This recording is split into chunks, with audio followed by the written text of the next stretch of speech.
de verdad. Bueno, muchas gracias a ustedes. Imaginando que debe estar hasta aquí.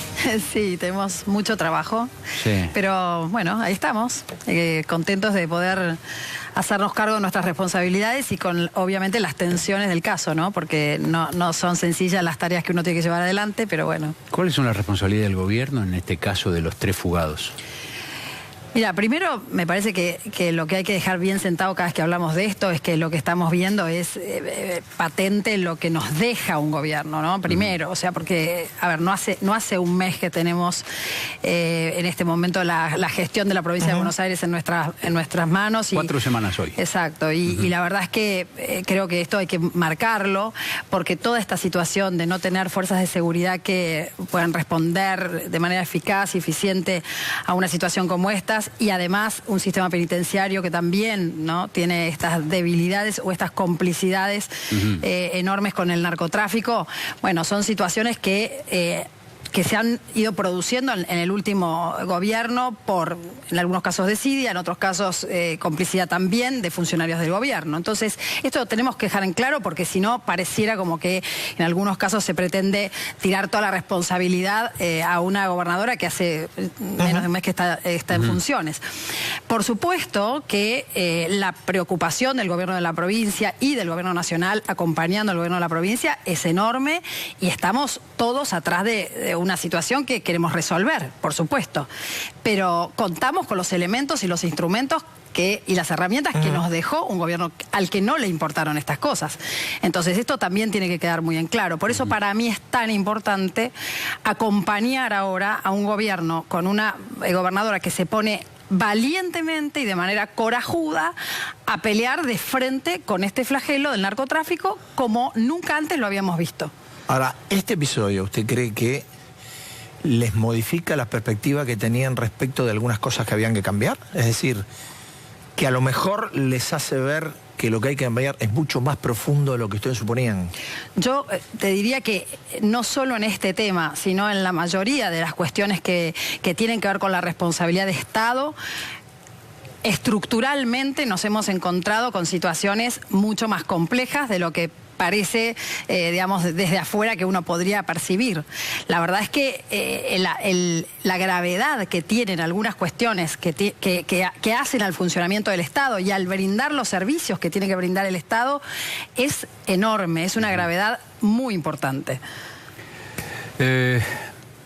Digo, ¿cuánto de costo político puede tener esto para un gobierno que se supone tiene una especie de estado de... El presidente tiene estado de gracia con buena parte de la sociedad, eso se percibe rápidamente en las mediciones, en que hay expectativas. Ahora, todo esto es costo, todo esto se va gastando el crédito. ¿Qué pasa con el tiempo y cuánto de ese crédito se come la triple fuga que ustedes necesitan para hacer otras cosas que hay que hacer en el Estado o que se proponen hacer por lo menos? Bueno, fundamentalmente lo que yo creo que tenemos que hacer es, y lo que estamos haciendo es obviamente no estar todos haciendo la misma cosa y cada uno haciendo la suya en un equipo que está obviamente enfrentando muchas otras cuestiones, como te decía antes. Entonces, por un lado, por supuesto que esto es una situación que queremos resolver y que no tenemos herramientas idóneas para resolver, con lo cual se complica mucho poder llegar a un resultado rápido y eficaz.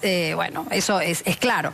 Pero de cualquier manera, creo que también nosotros estamos enfrentando otras situaciones que la gente ve claramente que son situaciones que eran difíciles, que hacían, por ejemplo, muy complicada la producción, la exportación, las economías regionales, la situación de las pequeñas y medianas empresas, que empieza a tener ahora un ordenamiento y unas reglas de juego mucho más acordes a lo que la Argentina necesita para generar empleo.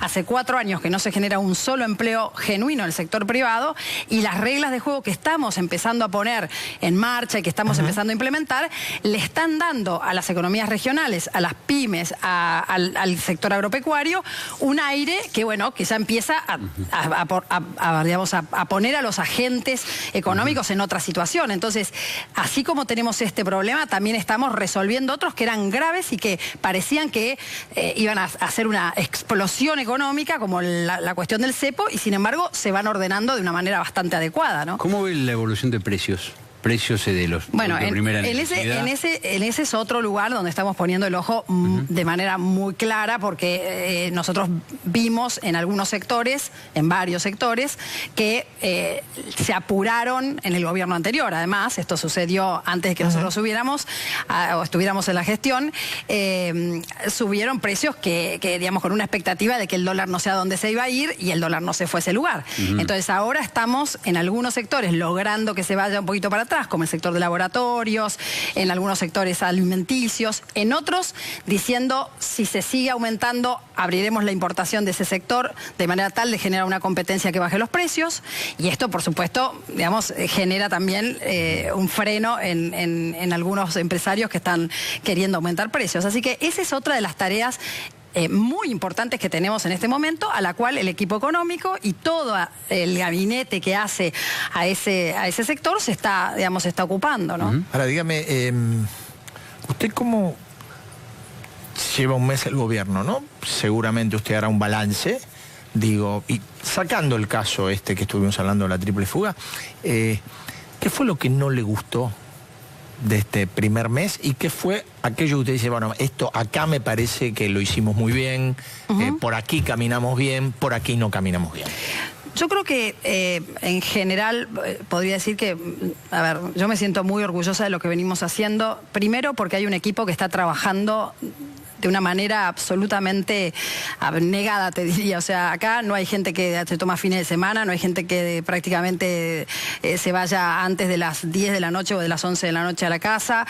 La verdad es que es un equipo que se está poniendo al frente de los problemas en serio. La segunda cuestión, me parece que el presidente ha tomado las riendas del poder, ¿no? O sea, realmente toma decisiones y las decisiones se implementan rápidamente, se llevan adelante y con sustento, digamos. Hay realmente sustento detrás de cada una de estas decisiones.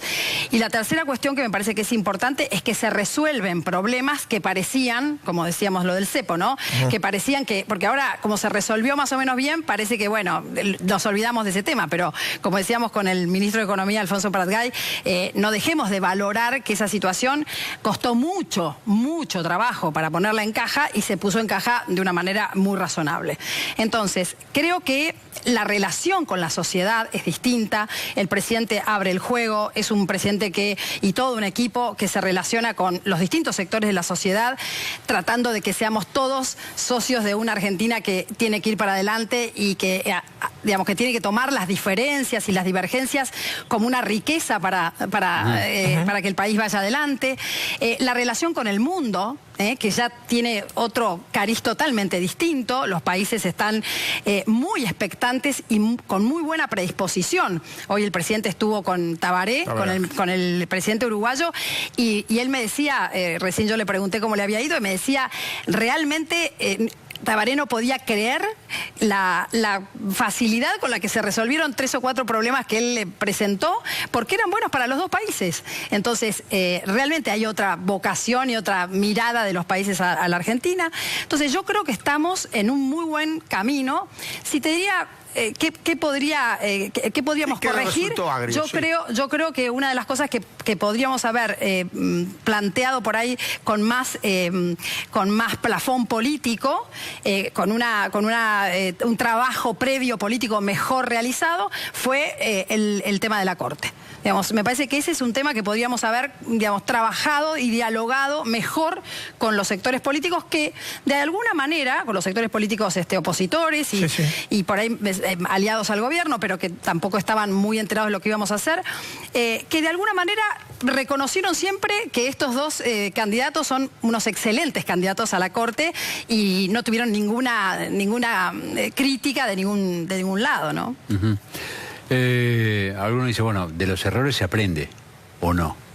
Por supuesto. En la próxima vamos a ver si se ha aprendido. Nosotros creo que hemos aprendido después de 13 años de estar en la política, ¿no? Como partido nuevo, creo que hemos ido evolucionando, incluso cada uno de nosotros, desde el punto de vista personal.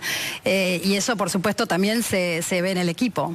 Las 2035 cesantías del Senado, esto ya es un tema suyo. Sí. Suyo y de otro bloque del Senado que después hemos visto, ahora hay lío. Hoy Pichetto, por haber apoyado, tiene lío en su propio bloque. Pero sigue apoyando. No digo que no. Pero digo, no es un tema sencillo. Sí. Son 2000 personas, con cara, con nombre. Sí. que por ahí a veces las caras se le veían poco en el Senado, o no, qué sé yo, pero y otros que venían trabajando bien y tenían que haber sido, y bien fueron nombrados en planta permanente. Parece que no hubo una cosa así medio de decir, bueno, corto acá indiscriminadamente y ya está. A ver, el tema es así. Los 3 decretos del ex vicepresidente Boudou, que nombran en el término de 10 meses a 2.035 personas en planta permanente, son violatorios de toda normativa de empleo público, de la carrera administrativa del empleo público, de los que ya estaban trabajando, que es absolutamente injusto, que a veces pasan años en una categoría y nunca se los recategoriza y que vienen hace un montón de tiempo trabajando, y además poniendo en jaque el pago de los sueldos de todo el Senado. Porque yo, si hoy tengo que enfrentar esta masa salarial, no la puedo enfrentar con el presupuesto que tengo. Le tengo que pedir al presidente más de 1.000 millones de pesos para poder enfrentar esta situación que me dejan los 3 decretos. La problemática ¿cuál es? Es que como esos 3 decretos desde enero del 2015 a enero del 2016, en un año efectivizan a estas personas en la planta permanente y después es muy difícil, casi sería imposible de poder sacarlas de la planta permanente, cuando no corresponde que estén. Ustedes saben que la planta permanente, y hay que explicarle bien a la gente, la planta permanente del Estado es algo muy importante, son los funcionarios que la burocracia estatal que resuelve los problemas, digamos, pero con continuidad en el cargo. ¿Por qué? Porque hicieron concursos, porque dieron sus exámenes, porque hicieron procedimientos para ingresar.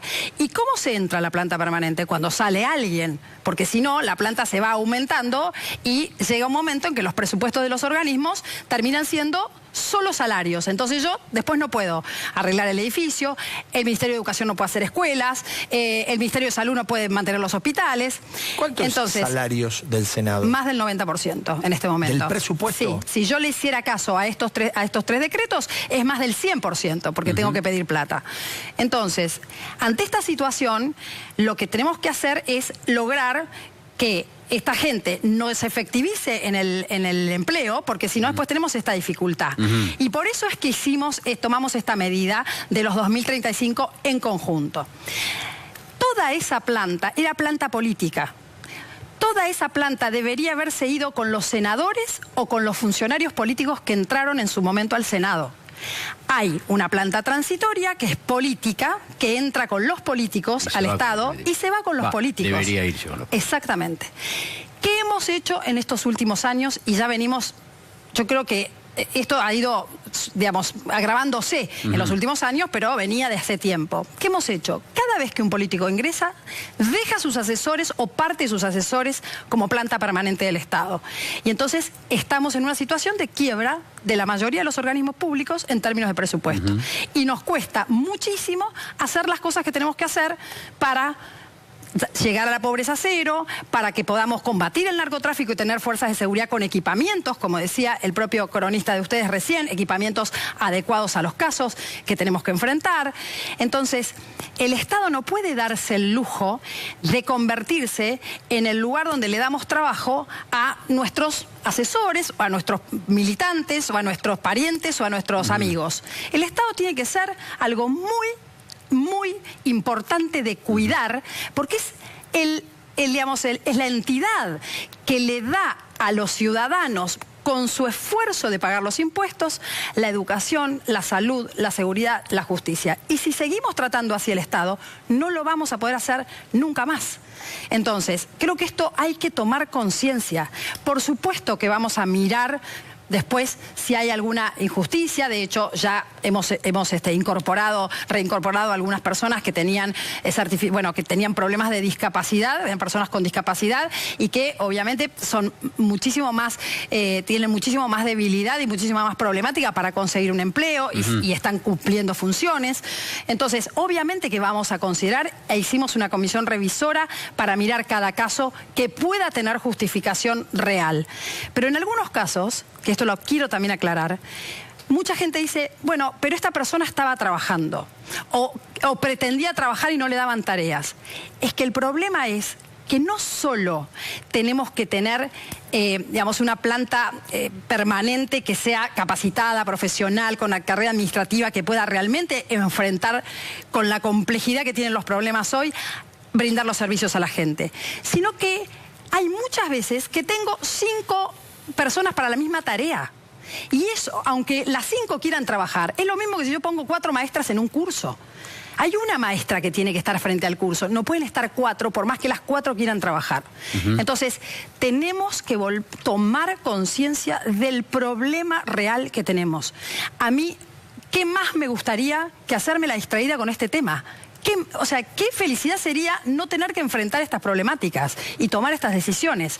Pero tenemos que hacernos cargo alguna vez los funcionarios públicos de verdad del costo que puede tener una medida como esta, de lo doloroso que es tomarla, porque yo te aseguro que hace 3 noches o 4 que me cuesta dormir, porque no es fácil hacer esto, pero hay que hacer las cosas con seriedad, porque si no, no vamos a poder urbanizar las villas, no vamos a poder hacer que la gente pueda tener desde el 3 años la salita maternal para que la mamá pueda ir a trabajar y el niño esté bien estimulado desde la primera infancia y no se nos sigan generando las brechas sociales que tenemos en la Argentina. Entonces, esto es importante tenerlo en cuenta y empezar a tomar conciencia de la seriedad que tenemos como grave problema del Estado en este momento. Perdón que fui tan larga. No, gracias. Muchas gracias a ustedes. Mucha suerte. Gracias a Esto ustedes. recién empieza. Exactamente. En 31 segundos, ni uno más ni uno menos, Beatriz Serna en Código Político.